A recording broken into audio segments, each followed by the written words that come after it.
ഏവർക്കും നമസ്കാരം. നമ്മുടെ ചാനലിലേക്ക് സ്വാഗതം. ഇന്ന് നമ്മുടെ കൂടെ ഉള്ളത് AVSS. നിങ്ങളൊരു കൺസ്ട്രക്ഷൻ ടീമിൻ്റെ മെറ്റീരിയൽസ് സപ്ലൈ കൺസ്ട്രക്ഷൻ വർക്ക് എടുക്കുക. നമ്മുടെ നാട്ടിൽ തന്നെ നിങ്ങളുടെ സ്വന്തം അപ്പോൾ അദ്ദേഹത്തിൻ്റെ വിശേഷങ്ങളാണ് ഇന്നത്തെ നമ്മുടെ ഒരു ടോപ്പിക്. നമുക്ക് അദ്ദേഹത്തിനോട് തന്നെ ചോദിച്ചറിയാം എന്തൊക്കെയാണ്, ഏതൊക്കെ രീതിയിലുള്ള പെർഫോമൻസ് ആണ് കാഴ്ചവെച്ചിട്ടുള്ളത്, എത്ര വർഷത്തോളമായി ഈ ഒരു ഫീൽഡിൽ വന്നിട്ട്.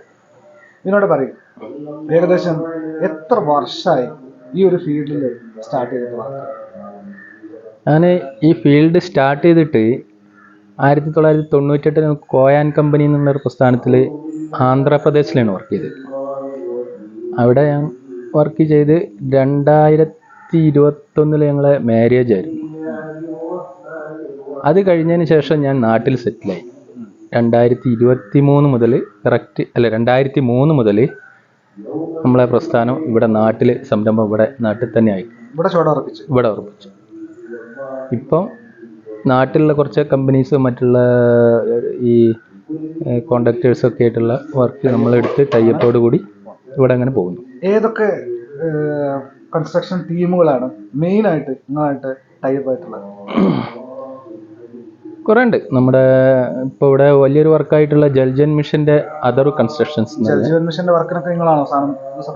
എല്ലാ മെറ്റീരിയൽസും ഞാൻ സപ്ലൈ ചെയ്ത്. ഇപ്പോൾ ഇവിടെ നമ്മുടെ അടുത്ത് നിയർ യൂണിവേഴ്സിറ്റി ക്യാമ്പസിന്റെ അടുത്ത് ചെനക്കൽ എന്ന് പറഞ്ഞ സ്ഥലത്ത് വലിയൊരു ടാങ്ക്, അതിലേക്കുള്ള എല്ലാ മെറ്റീരിയൽസും, അതായത് മെറ്റൽ, എംസാൻഡ്, മണൽ, പിന്നെ അതിനോടനുബന്ധിച്ചുള്ള എല്ലാ മെറ്റീരിയൽസും നമ്മൾ തന്നെയാണ് സപ്ലൈ ചെയ്യുന്നത്. അത് നമ്മൾ റിലേഷൻഷിപ്പ് പെട്ട ഒരാൾ കൂടെയാണ്. അതുകൊണ്ട് എല്ലാ വർക്കും ഞാൻ തന്നെ നോക്കിയെടുത്തത്. പിന്നെ ഈ ഒരു ക്ലയൻസ് ഒക്കെ ആയിട്ട് ഡീൽ ചെയ്യുന്ന സമയത്ത് അവരുടെ ഭാഗത്ത് നിന്ന് ഏതൊക്കെ രീതിയിലുള്ള സപ്പോർട്ടായിട്ട് എടുക്കുന്നത്? എന്ന് വെച്ചാൽ സാമ്പത്തികപരമായിട്ട്, അല്ലെങ്കിൽ അവരുടെ വർക്കിൽ ഒരു പാർട്ട്ണർ എന്നുള്ള രീതിയിൽ നിങ്ങൾ ഏതൊക്കെ രീതിയിലാണ് അവർ നിങ്ങളെ നോക്കിക്കാണുന്നത്? നിങ്ങളെ ഒരു കമ്മിറ്റ്മെന്റ് ആണ് ഉദ്ദേശിക്കുന്നത്? കൂടുതൽ ഫസ്റ്റിൽ ഞാൻ തുടങ്ങി. ഇപ്പോൾ ഒരുവിധം എല്ലാവരുമായിട്ടും നല്ല സൗഹൃദമാണ്. കാരണം കുറേ കാലമായല്ലോ അവരുമായിട്ട് ഇങ്ങനെ കൂടി സംരംഭം നടത്തുന്നത്. അതുകൊണ്ടിപ്പോൾ അവർ നമ്മളൊരു സുഹൃത്ത് എന്നുള്ള രീതിയിൽ എല്ലാ കാര്യങ്ങളും നമ്മളെ ഏൽപ്പിക്കുക. കാരണം വെച്ചാൽ നമ്മൾ തന്നെ മെറ്റീരിയൽസ് എല്ലാം നമ്മൾ തന്നെ സപ്ലൈ ചെയ്യും. മെഷീനറീസ് വേണമെങ്കിൽ ഏതൊക്കെ മെഷീനറീസ് വേണമെങ്കിൽ അത് ഞങ്ങൾ സപ്ലൈ ചെയ്യും. പിന്നെ നമുക്ക് ആഴ്ചയിൽ പേയ്മെൻറ്റ് ചെയ്യുന്നവരുണ്ട്, മന്ത്ലി പേയ്മെൻറ്റ് ചെയ്യുന്നവരുണ്ട്, പിന്നെ ഡെയിലി വേജസ് ആയിട്ട് തരുന്നവരുണ്ട്. എല്ലാവരും നമ്മളെ ഇതിലുണ്ട്. പിന്നെ ഈ ഒരു വർക്ക് തുടങ്ങിക്കഴിഞ്ഞതിന് ശേഷം വീടായിട്ട് നിങ്ങൾക്ക് ടൈം, ഇതിപ്പോൾ ഭാര്യ, മക്കള് അവരൊക്കെ ആയിട്ട് ടൈം സ്പെൻഡ് ചെയ്യുന്നതിന് എന്തെങ്കിലും തടസ്സങ്ങളോ കാര്യങ്ങളോ ഉണ്ടോ? നിങ്ങളെ ഈ ഒരു ജോലിയായിട്ടുള്ള ഒരു ബിസി ലൈഫാണോ, എങ്ങനെയാണെന്ന് പറയും? ഇല്ലാന്ന് പറയുന്നില്ല, ഉണ്ട്. പക്ഷേ അതിനുള്ള സമയം നമ്മൾ കണ്ടെത്തണം അവരായിട്ട് കൂടുതൽ മിങ്കിൾ ചെയ്യാൻ വേണ്ടി. കാരണം ഇപ്പോൾ നമ്മളെ വൈഫാണെങ്കിലും വൈഫ് ജോലിക്ക് പോകുന്നുണ്ട്. അപ്പോൾ അവരെ കൊണ്ടുപോയി വിടാനുള്ള സമയം ഞാൻ കണ്ടെത്തും രാവിലെ.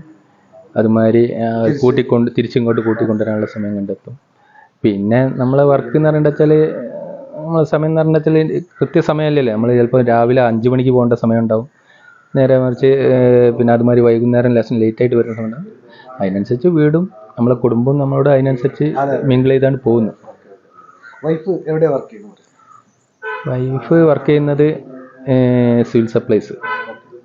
ഇപ്പോൾ വർക്ക് ചെയ്യുന്നത് തിരൂരാണ്. ആദ്യം ഇവിടെ കൊണ്ടോട്ടിയിൽ നിന്ന് വർക്ക് ചെയ്തിരുന്നത്, ഇപ്പോൾ തിരൂരാണ്. കുട്ടികൾ 2 ആൾ.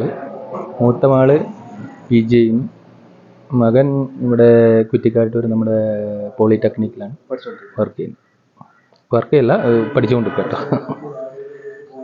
അതുപോലെ തന്നെ ഇപ്പം ഈ ഒരു ഫീൽഡിൽ വന്നതിന് ശേഷം പിന്നെ വാഹനങ്ങൾ ആദ്യം 1 നിന്ന് തുടങ്ങി ഇപ്പം 5, 8, 10 ഒക്കെ വാഹനങ്ങളുടെ ഒരു ഓണർ എന്നുള്ള രീതിയിൽ മറ്റുള്ള ആളുകൾ ഈ ഒരു നിങ്ങളുടെ ഈ ഒരു പ്രസ്ഥാനം അല്ലെങ്കിൽ നിങ്ങൾ ചെയ്തുകൊണ്ടിരിക്കുന്ന ഈ ജോലിനെ മറ്റുള്ള ആളുകൾ ഏതൊക്കെ രീതിയിലാണ് അവരുടെ സഹായം, അതല്ലെങ്കിൽ അവരുടെ ഒരു പോയിന്റ് ഓഫ് വ്യൂ, നമ്മുടെ നാട്ടിലുള്ള ആളുകളുടെ സപ്പോർട്ട്, അതൊക്കെ എങ്ങനെയാണ്? അല്ല, നമ്മുടെ നാട്ടിൽ നമുക്ക് വളരെ നല്ല സപ്പോർട്ടാണ്. ജനങ്ങളെല്ലാവരും നമ്മളെ വണ്ടികൾ അവർ റെൻറ്റിന് വിളിക്കാറുണ്ട്. പിന്നെ എന്തെങ്കിലും ചെറിയ ബുദ്ധിമുട്ടൊക്കെ വരുന്നവർ കുറച്ച് സാവകാശം തരുന്ന നമ്മൾ ചെയ്യാറുണ്ട്. അതൊക്കെ നമ്മൾ ചെയ്യുന്നതുകൊണ്ട് നമ്മളോട് നല്ല രീതിയിലാണ് അവർ നോക്കിക്കാണുന്നത്. നമ്മളോടുള്ള ബഹുമാനത്തോടുകൂടിയാണ് അവർ നമ്മളോട് പെരുമാറുന്നത്. നമ്മൾ അങ്ങോട്ട് തിരിച്ചു കൊടുക്കുന്നത്. പിന്നെ കൂടെ ജോലി ചെയ്യുന്ന സ്റ്റാഫ് അവരും നിങ്ങളും തമ്മിലുള്ള ആ ഒരു റിലേഷൻ അല്ലെങ്കിൽ ആ ഒരു ബോണ്ട്, ആ ബോണ്ടിങ് എങ്ങനെ നിങ്ങൾ കാത്തു സൂക്ഷിക്കണം? എൻ്റെ കൂടെ ഒരുപാട് വ്യക്തികൾ എൻ്റെ കൂടെ വർക്ക് ചെയ്ത് ഇപ്പോൾ ഓരോരോ അവരുടേതായിട്ടുള്ള രീതിയിൽ പോയ ആൾക്കാരുണ്ട്. പിന്നെ ഗൾഫിൽ പോയിട്ടുള്ള ആൾക്കാരുണ്ട്. അങ്ങനെയുള്ള രീതിയിലൊക്കെ ഇവിടെ നിന്ന് പഠിച്ച് എല്ലാ കാര്യങ്ങളും ചെയ്ത് നല്ല രീതിയിൽ ഗൾഫിലും മറ്റിടത്തുള്ള പോയ ആൾക്കാരുണ്ട്. ഇപ്പോൾ വർക്ക് ചെയ്യുന്നത് എൻ്റെ കൂടെ വർക്ക് ചെയ്യുന്ന പാലക്കാടുള്ള 2 ഓപ്പറേറ്റേഴ്സ് ഉണ്ട്. പിന്നെ പിന്നെ ഹിന്ദി അറിയുന്ന ആൾക്കാർ മറ്റേ ഇവിടെ മഹാരാഷ്ട്രക്കാരുണ്ട്. ഇപ്പോൾ ഇവിടെ നമ്മളെ സുഹൃത്തുക്കളായിട്ട് നിൽക്കുന്നവരാണ് ഈ പാലക്കാട്ടുള്ള വ്യക്തികൾ. 2 ആൾക്കാർ ഇപ്പം എൻ്റെ കൂടെ ഇവിടെ JCBയിൽ വർക്ക് ചെയ്യുന്നുണ്ട്, നാട്ടിൽ തന്നെ വർക്ക് ചെയ്യുന്നുണ്ട്. പിന്നെ ടിപ്പറിൽ അടുത്തുള്ള പുത്തൂരിലുള്ള ഒരു ഡ്രൈവർ ഉണ്ട്. നമ്മൾ ഞങ്ങളൊരു എന്താ ഏട്ടനും ഒരു കുടുംബം എന്നുള്ള രീതിയിൽ ഏട്ടനും അനുജൻ എന്നുള്ള രീതിയിൽ ചീത്ത പറയാറുണ്ട്. പക്ഷേ അവർക്കറിയാം എന്തിനാണ് പറയുന്നത് എന്നുള്ളത്. പക്ഷെ അവർ നമ്മളോട് അതേമാതിരി കോപ്പറേറ്റ് ചെയ്ത് പോകുന്നു. ഒരു ഏട്ടൻ കാണുന്ന പോലെ നമ്മൾ അവരെയും കാണുക, അവർ നമ്മളോടും അങ്ങനെ തിരിച്ചു തന്നെയാണ് റെസ്പോൺസ്. ഇപ്പൊ അവരുടെ പേയ്മെന്റ് അവർ ഡെയിലി വേജ് ആയിട്ടാണോ അതോ സാലറി ബേസ്ഡ് ആണോ, അതല്ലെങ്കിൽ അവർക്കുള്ളതായ ആ ഒരു ട്രീറ്റ് നിങ്ങൾ ഏത് രീതിയിലാണ് അവരായിട്ട് ഷെയർ ചെയ്യുന്നത്? അങ്ങനെ നമ്മൾ കുറെ കാലമായി അവരൊക്കെ നമ്മളെ കൂടെ വർക്ക് ചെയ്യാൻ തുടങ്ങിയിട്ട് 10 വർഷം 15 വർഷമൊക്കെ ആയ ആൾക്കാരുണ്ട്. അപ്പോൾ അവരൊന്നും നമ്മൾ പിന്നെ മന്ത്ലി അങ്ങനെയൊന്നുമല്ല, നമ്മളൊരു നിശ്ചിത പേയ്മെൻറ്റ് അവർക്ക് കൊടുക്കുന്നു. അതിൽ ചിലപ്പോൾ പണിയില്ലാത്ത സമയങ്ങളുണ്ടാവും, പണിയുള്ള സമയം ഉണ്ടാവും. അപ്പോൾ അതിനൊക്കെ ഒരു അഡ്ജസ്റ്റ്മെൻറ്റിൽ അങ്ങനെയാണ് പോകുന്നത്. അങ്ങനെ കറക്റ്റ്ലി നമ്മൾ അങ്ങനെ ആണ്ട് ആ ഇന്ന രീതിയിൽ ചെയ്യുമെന്നും പറഞ്ഞു വെച്ചാൽ അത് മുന്നോട്ട് പോകില്ല ഈ പ്രസ്ഥാനം. ഞാൻ ശ്രദ്ധിച്ചൊരു കാര്യം എന്താ വെച്ചാൽ നിങ്ങൾ വർക്കേഴ്സിൻ്റെ സേഫ്റ്റീൻ്റെ കാര്യത്തിൽ ഭയങ്കര പ്രിക്കോഷൻ എടുക്കുന്ന ഒരാളാണ് ഞാൻ മനസ്സിലാക്കിയിട്ടുണ്ട്. നിങ്ങൾ പല വർക്ക് സൈറ്റും ഞാൻ കണ്ടിട്ടുണ്ട്.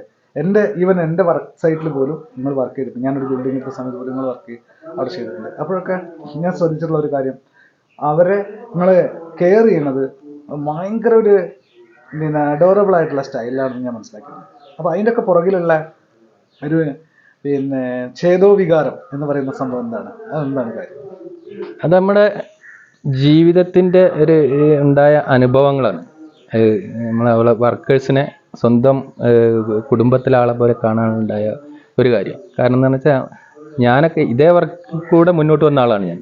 ഈ ജോലി ചെയ്തും കൊണ്ട് മുന്നോട്ട് വന്ന ആളാണ് ഞാൻ പറഞ്ഞല്ലോ. ഞാൻ 95 വന്ന വഴി മറക്കാൻ പാടില്ല. ഇല്ല 95 നാട് വിട്ട് അതർ സ്റ്റേറ്റ്, അതായത് മഹാരാഷ്ട്ര, ആന്ധ്ര, ഗുജറാത്ത്, ഈ വക സ്ഥലങ്ങളിലെ കർണാടക, അങ്ങനെ പല സ്റ്റേറ്റിലും കറങ്ങി ജോലി ചെയ്ത ആളാണ്. അപ്പോഴൊന്നും ഇല്ലാത്തൊരു സെക്യൂർ നമുക്ക് മനസ്സിൽ തോന്നി, ആരെങ്കിലും ഒന്ന് നമ്മളൊന്ന് നോക്കാനുണ്ടായിരുന്നെങ്കിൽ, കൂടെ കൂട്ടിപ്പിടിക്കാനുണ്ടെങ്കിൽ നമ്മളൊക്കെ ഒന്ന് മുന്നേറുക.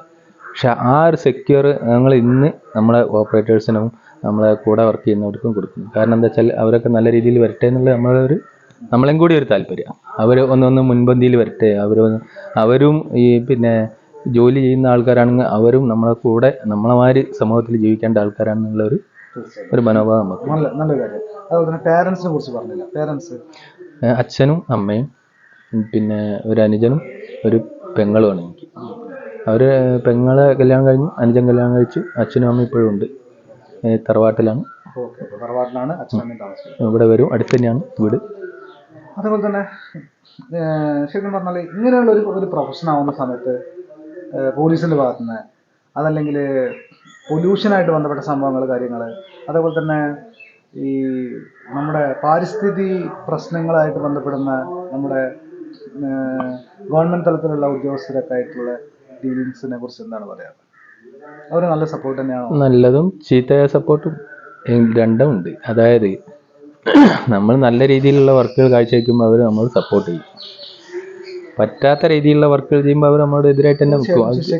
അപ്പോൾ അതിന് മാക്സിമം നമ്മൾ എന്താ വെച്ചാൽ ഇപ്പോൾ ഒരു മണ്ണെടുക്കലാണെങ്കിലും മറ്റുള്ള രീതിയിൽ ചെയ്യുകയാണെങ്കിലും അതിനുള്ള പെർമിഷനോട് കൂടി ചെയ്യും. പിന്നെ വണ്ടിയുടെ പേപ്പേഴ്സും കാര്യങ്ങളൊക്കെ വെച്ചാൽ കറക്റ്റായിട്ട് കൊണ്ടു നടക്കും. അതുകൊണ്ട് എന്താ വെച്ചാൽ വഴിയിൽ നിന്ന് പോലീസ് തടഞ്ഞുള്ള ഈ പ്രയാസങ്ങളൊക്കെ നമുക്ക് ഒഴിവായി കിട്ടും. ഞാനൊരു ഇൻഷുറൻസ് ഫീൽഡിലുള്ള ആളാണെന്നുള്ളത് നമ്മുടെ ചാനലിൽ ഒരു എല്ലാവർക്കും അറിയാം. അദ്ദേഹം നമ്മളെ ഓഫീസിൽ നിന്നാണ് കണ്ടിന്യൂസ് ആയിട്ട് കറക്റ്റ് ടൈമിൽ തന്നെ ഇൻഷുറൻസ് കാര്യങ്ങൾ പേപ്പർ വർക്കൊക്കെ ചെയ്യുന്ന ആളാണ്. അപ്പോൾ അത് കാരണം കുറേയൊക്കെ ഈ ഒരു പ്രശ്നങ്ങളൊക്കെ തന്നെ ഇങ്ങനെ ശരിക്കും നമുക്ക് ഓവർകം ചെയ്യാൻ കഴിയുമെന്ന് ഞാൻ മനസ്സിലാക്കുന്നു. അതെ. ഈ AVSS അതിൻ്റെ എക്സ്പാൻഷൻ ഒന്ന് പറയാമോ? ഈ AVSS എന്നുള്ളത് ഒരു കഥയാണ്. എന്ന് പറഞ്ഞാൽ ഞാൻ വണ്ടി ഓട്ടി നടന്നിരുന്ന കാലത്ത്, അതായത് ഞാൻ വേറെ നാട്ടിലുള്ള മറ്റൊരു ആളെ വണ്ടിയിൽ വർക്ക് ചെയ്യുന്ന കാലത്ത്, കുറേ വർക്ക് ചെയ്തതിന് ശേഷം ഒരു വണ്ടി സ്വന്തമായിട്ട് നമുക്ക് വാങ്ങിയാലോ എന്നുള്ളൊരു ഒരു ചിന്ത മനസ്സിലാവും. ഒരു ചേതവികാരം നമുക്കുണ്ടായി. അപ്പോൾ ഞാൻ എൻ്റെ 2 സുഹൃത്തുക്കളോട് പറഞ്ഞു, നമുക്കൊരു വണ്ടി വാങ്ങിയിട്ട് നമുക്ക് 3 ആൾക്കും കൂടി കൊണ്ടുനടന്നാലോ എന്ന് ചോദിച്ചു. ശരി, നമുക്കങ്ങനെ വാങ്ങാമെന്നാണ്. ആ 2 വ്യക്തികൾ, ഒന്ന് ആനന്ദനും ഒന്ന് സുന്ദരനുമായിരുന്നു. സുന്ദരൻ എന്ന് പറഞ്ഞൊരു ഓപ്പറേറ്ററും ആനന്ദൻ എന്ന് പറഞ്ഞ എൻ്റെ സുഹൃത്തും. ഈ വണ്ടി വാങ്ങാൻ വേണ്ടിയിട്ട് ഞങ്ങളെ കൂടെ ഒരു ബ്രോക്കർ വന്നു, സുനീർ എന്ന് പറയും. വണ്ടിക്ക് ഞങ്ങൾ എടുക്കുന്നത് എറണാകുളത്ത് പോയി സെക്കൻഡ് ഹാൻഡ് വണ്ടി എടുക്കുക. അപ്പോൾ എറണാകുളത്ത് പോയി സെക്കൻഡ് ഹാൻഡ് വണ്ടി എടുക്കുമ്പോൾ അന്ന് വണ്ടിക്ക് പൈസ തികയില്ല, ഞങ്ങളിൽ അത്രയും പൈസ ഒപ്പിക്കാനില്ല. അപ്പോൾ ഈ ബ്രോക്കറായ സുനീറും കൂടി ഞങ്ങളുടെ കൂടെ വണ്ടിയിലേക്ക് പാർട്ണറായിട്ട് കൊടുത്തു. അന്ന് ഞങ്ങൾ 4 ആളും കൂടി ഉണ്ടായിരുന്ന ആ കൂട്ടായ്മേൻ്റെ പേരാണ് AVSS. അതായത് ആനന്ദൻ, വിനോദ്, സുനീർ, സുന്ദരൻ. ഈ 4 ആൾക്കാരെ പ്രസ്ഥാനം. അതിന്നും ഞങ്ങൾ 4 ആളും നല്ല സൗഹൃദം തന്നെയാണ്. എപ്പോൾ എവിടുന്ന് കണ്ടാലും വലിയ കാര്യങ്ങൾ, എന്ത് പരിപാടികൾ ഉണ്ടായാലും ഞങ്ങളെല്ലാവരും കൂടിച്ചേരാറുണ്ട്. അത് ഇന്നും മുന്നോട്ട് ഇതേമാതിരി പോകും. തീർച്ചയായിട്ടും നമ്മുടെ ചാനലിൻ്റെ ഭാഗത്തു നിന്ന് ഈ ഒരു പ്രസ്ഥാനത്തിന് എല്ലാവിധ ആശംസകളും അറിയിക്കുകയാണ്. നിങ്ങൾ നേരിട്ട് കേട്ട കാര്യങ്ങൾ അദ്ദേഹം ജീവിതത്തിൽ പ്രായോഗികമാക്കിയൊരു വ്യക്തിയാണ്. ഇനിയും അദ്ദേഹത്തിൻ്റെ വരാൻ പോകുന്ന എല്ലാ പ്രവർത്തനങ്ങളിലും നല്ല രീതിയിലുള്ള അനുഗ്രഹവും പ്രാർത്ഥനയും സമൃദ്ധിയും ഉണ്ടാകട്ടെ എന്ന് ആത്മാർത്ഥമായി പ്രാർത്ഥിച്ചുകൊണ്ട് നിർത്തുന്നു. നന്ദി, നമസ്കാരം. AVSS constructions, Pulippuram 15. ഏകദേശം 10ഓളം ആളുകൾ ജോലി ചെയ്യുന്ന ഈ ഒരു സംരംഭം സ്ഥിതി ചെയ്യുന്നത് തേഞ്ഞിപ്പലം പഞ്ചായത്തിലാണ്.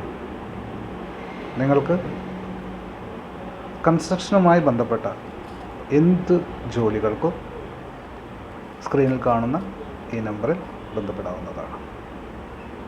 പ്രൊപ്പറൈറ്റർ വിനോദ് കുമാർ, ചോയ്മഠം. ഈ വീഡിയോ വാച്ച് ചെയ്ത നിങ്ങൾക്ക് ഓരോരുത്തർക്കും ചാനലിൻ്റെ പേരിൽ നന്ദി അറിയിക്കുന്നു.